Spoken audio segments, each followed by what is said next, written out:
शायद ही दुनिया में किसी राष्ट्रपति की इतनी बेइज्जती हुई होगी जितनी बेइज्जती अमेरिका के राष्ट्रपति डोनाल्ड ट्रंप की चीन ने की है। सोचिए, अमेरिका को इतना भरोसा नहीं था और चीन से वो इतना डरा सहमा था कि उसके जितने लोग गए थे उन सबके पास लैपटॉप और कंप्यूटर नहीं था। जितने उसे गिफ्ट मिले उन सबको कूड़ेदान में डाल दिया गया। ये अमेरिका का डर भी दिखा रहा है और ईरान की ताकत भी दिखा रहा है। सोचिए, शी जिनपिंग ने साफ साफ कहा अमेरिका को कि अगर वियतनाम मामले पर तुमने थोड़ा भी इधर उधर किया और हमारे फटे में टांग अड़ाया तो यकीन जानो वो तुम्हारे लिए ठीक नहीं होगा और मामला युद्ध तक पहुंच जाएगा। ये सब इसीलिए हो रहा है क्योंकि अमेरिका की बादशाहत खत्म हो गई है और ईरान ने अमेरिका को घुटनों पर ला दिया है। अब शायद ही दुनिया का कोई देश अमेरिका के हथियार खरीदने के लिए तैयार राजी है। अमेरिका के हथियारों की विश्वसनीयता खत्म हुई है। अमेरिका के फाइटर प्लेन की विश्वसनीयता खत्म हुई है। खबर अमेरिका से ही है कि लगभग 45 जेट गिरे हैं इस युद्ध में और वो सब के सब अमेरिका के हैं जो ईरान ने मार गिराए हैं। 45 जेट। अमेरिका को अभी भी लगता है कि इसमें चीन का हाथ है और इसलिए वो चीन से गलवहियां करने गया था और उसने कहा कि वियतनाम के मामले पर तुम जो मन है वो करो, हम अब वियतनाम को हथियार नहीं देंगे। साथ ही वो रूस से भी ये बात कह चुका है कि तुमको जो करना है यूक्रेन के साथ करो, हम यूक्रेन का साथ नहीं देंगे, बस मुझे ईरान के युद्ध से बचा लो। लेकिन सोचिए, इतने के बावजूद ईरान जो है वो मानने के लिए तैयार नहीं है। ईरान ने कहा है कि हमने 45 साल प्रतिबंध झेला है, अमेरिका को 6 महीने के लिए होर्मुज आने जाने नहीं देंगे। उसी में अमेरिका की जो पूरी अर्थव्यवस्था है वो चौपट हो जाएगी। अमेरिका के लिए ये बड़ा मुश्किल समय है और डोनाल्ड ट्रंप, सोचिए, कई बार आदमी का अहंकार उसको कैसे खत्म कर देता है। डोनाल्ड ट्रंप चीन के हम यहां मिला रहा था। जो एक बार याद है, यूक्रेन के जो राष्ट्रपति है उसको अमेरिका ने अपने व्हाइट हाउस में बुलाकर कहा था कि तुम्हारे पास कोई पत्ते नहीं है। ठीक यही अब अमेरिका के साथ हो रहा है। अमेरिका के पास कोई पत्ता नहीं है। अमेरिका चाह कर भी अब ईरान पर हमला नहीं कर सकता है। अमेरिका पूरी तरह से खत्म हो गया है, बर्बाद हो गया है। उसके युद्धपोत 16 से ज्यादा युद्धपोत जो है वो डुबाए गए हैं। उसके 45 से ज्यादा जेट गिरे हैं। उसके 116 सैनिक अड्डे खाड़ी देश में वो तबाह हो गए हैं और अमेरिका जो है वो बैकफुट पर है। चीन ने साफ साफ कहा है कि हमारे मामले में तुम अलग रहना, इससे एक युद्ध की संभावना है। चीन ने यहां तक कह दिया कि अब आपका समय खत्म होता है और हमारा समय अभी शुरू हुआ है। तो डोनाल्ड ट्रंप की भारी बेइज्जती हुई है चीन में।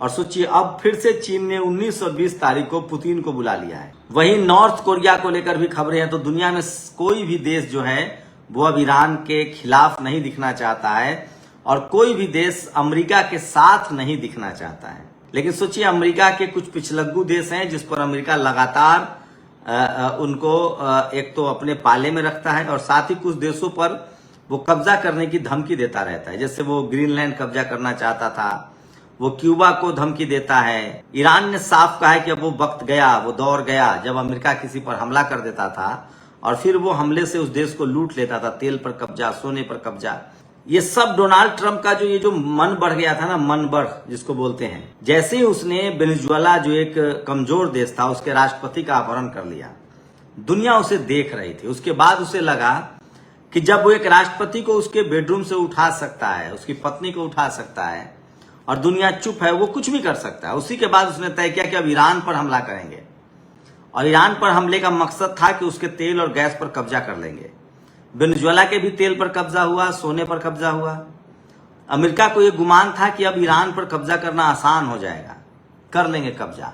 और इसलिए ये गलत बात है कि इजराइल ने युद्ध छेड़ने के लिए कहा था। युद्ध तो दरअसल अमेरिका नहीं छेड़ा था, लेकिन कंधा जो है वो इजराइल का था। अब वही खेल रूस और चीन खेल रहा है। इस युद्ध में ईरान के कंधे पर रखकर बंदूक जो है वो रूस और चीन चला रहा है और पूरी अमेरिका की मार्केट पर अब कब्जा हो गया है चीन का। एक तो अमेरिकी हथियारों की विश्वसनीयता पूरी तरह से खत्म हो गई। कई देशों ने अमेरिका से हथियार की जो डीलिंग है, बिजनेस है, उसको खत्म कर लिया है। साथ ही अमेरिका के जो पेट्रो डॉलर कारोबार है वो ध्वस्त हो गया है। खाड़ी देशों ने लगभग अब उसको दरकिनार कर दिया है। तो अमेरिका अब एक डूबता हुआ जहाज साबित हो रहा है और यह सब की वजह है डोनाल्ड ट्रंप का घमंड, अहंकार। सोचिए, कल तक डोनाल्ड ट्रंप कैसे दुनिया भर के नागरिकों को हथकड़ी लाकर भेजता था। कम से कम भारत के तो भेजे, मैक्सिको जैसे देश ने कहा कि मेरे लोगों को हथकड़ी नहीं लगाओगे, और मैक्सिको ने अमेरिकी जहाज को लौटाया और बाकायदा अपना जहाज भेजा और अपने नागरिकों को वहां से रेस्क्यू किया। जबकि भारत में कई जहाज आए थे जिसमें लोग हथकड़ी लगा के लाए गए थे। तो अमेरिका किसी का सगा भी नहीं है। सोचिए, जिस वियतनाम ने के पर उसने बमबारी की, अब वो जापान को छोड़ रहा है, वियतनाम को छोड़ रहा है, सबको। वो एशिया में चीन को कह रहा है कि तुम्हें जो करना है करो, बस हमें ईरान से बचा लो। ईरान क्या कह रहा है? ईरान कह रहा है कि जो हम पर तुमने हमला किया है, उससे जो हमारा नुकसान हुआ है लगभग $300 बिलियन, वो तुम्हें भरपाई करनी पड़ेगी, वो रकम आपको देना पड़ेगा। साथ ही मैं परमाणु बम बनाऊंगा, ये मेरी मर्जी है, ये मेरी स्वतंत्रता है, तुम कौन होते हो टांग अड़ाने वाले। और डोनाल्ड ट्रंप झूठ भी उतना ही बोलता है, सोचिए। तो ये बात साफ हो गया है कि ईरान जो है वो अब एक ताकतवर देश है। ईरान ने तो यहां तक कहा है कि 45 साल हमने प्रतिबंध झेले हैं, 6 महीने का प्रतिबंध तुम भी झेल के दिखाओ, फिर पता चलेगा कि प्रतिबंध क्या होता है। तो सोचिए, देखते ही देखते पिछले कुछ महीनों में ही अमेरिका को डोनाल्ड ट्रंप ने गर्त में पहुंचा दिया, और इसकी वजह है उसका अहंकार। डोनाल्ड ट्रंप को लगता था कि उसके पास दुनिया का सबसे आधुनिक जेट है। वो अपने ऑफिस में एस्पिरिट 2 बॉम्बर का तस्वीर रखता है। उस एस्पिरिट 2 बॉम्बर को भी ईरान ने मार गिराया। F-35, F-16, F-18 तो छोटी बात है, एस्पिरिट 2 बॉम्बर को भी मार गिराया ईरान ने। तो ये है ईरान की क्षमता, ईरान की ताकत। ईरान ने एक साथ 12 देशों पर अटैक किया। खाड़ी देशों पर अटैक किया जहां अमेरिकी ठिकाने थे, इजराइल पर अटैक किया, और इजराइल तो अब इस पूरे खेल से बाहर है। फिलिस्तीन की आजादी अब लगभग तय हो चुकी है। ये समझ लीजिए कि फिलिस्तीन आजाद है। साफ कहा ईरान ने कि जब तक फिलिस्तीन आजाद नहीं होगा, जब तक इजरायली सैनिक बाहर नहीं होंगे, तब तक हम चुप नहीं बैठेंगे। अब ईरान जो है वो प्रॉक्सी वॉर के लिए भी तैयार है। यमन के लड़ाके जो हैं वो हमले के लिए तैयार हैं। हमास जो है, जो कि फिलिस्तीन का लड़ाका है, वो हमले के लिए तैयार है। साथ ही जो लेबनान है उसका जो लड़ाका है हिजबुल्लाह, वो तैयार है। तो यकीन मानिए कि अब अमेरिका चारों तरफ से घिर गया है। ग्लोबली कोई भी देश उसके साथ खड़ा नहीं है। 1-2 देश हैं जो दबाव में हो सकते हैं उसके साथ हो, लेकिन उसका सबसे जो रिलायबल पार्टनर्स थे, Europe, France, Italy, Germany, England, ये वो देश थे जो नेटो के सदस्य भी थे, और इनके पास क्षमता भी है, ताकत भी है। इन देशों ने बाकायदा जो है वो अब साथ छोड़ दिया है। इससे आप अंदाजा लगा सकते हैं कि किस तरह से अमेरिका जो है वो अलग थलग पड़ गया है, और ईरान जो है वो एक बड़े विनर के तौर पे उभरा है। अरागची ने साफ कहा है, जो भारत दौरे पर अभी ईरान के विदेश मंत्री का साफ कहना था कि हमारे भारत से अच्छे रिश्ते रहे हैं, हम रिश्ते को आगे कंटिन्यू करेंगे, लेकिन हम अमेरिका से कोई कंप्रोमाइज नहीं करेंगे। अमेरिका ने अब तक दुनिया भर के नियम कानून को धत्ता बताया है। अमेरिका ने सारे कानूनों को तोड़ा है। उसने यूएन चार्टर को तोड़ा है, जिनेवा संधि को तोड़ा है, और वो अब किसी देश पर हमला करके बच नहीं सकता है। तो जो अंतर्राष्ट्रीय कानून है वो अमेरिका पर अब लागू होना चाहिए, और तभी होर्मुज से मैं तेल और गैस अमेरिका के लिए आने जाने दूंगा। तो एक नए दौर की शुरुआत आप देख रहे हैं। अमेरिका जो है अब वो अमेरिका नहीं रहा, और दुनिया में जो उसका रौब था, दुनिया में जो उसका ठसक था, दुनिया के देशों को जो वो हथियारों की सप्लाई करता था, कई मोर्चों पर उसे बड़ा आर्थिक झटका लगा है। लेकिन सोचिए एक सनकी राष्ट्रपति का क्या मनोदशा होती है।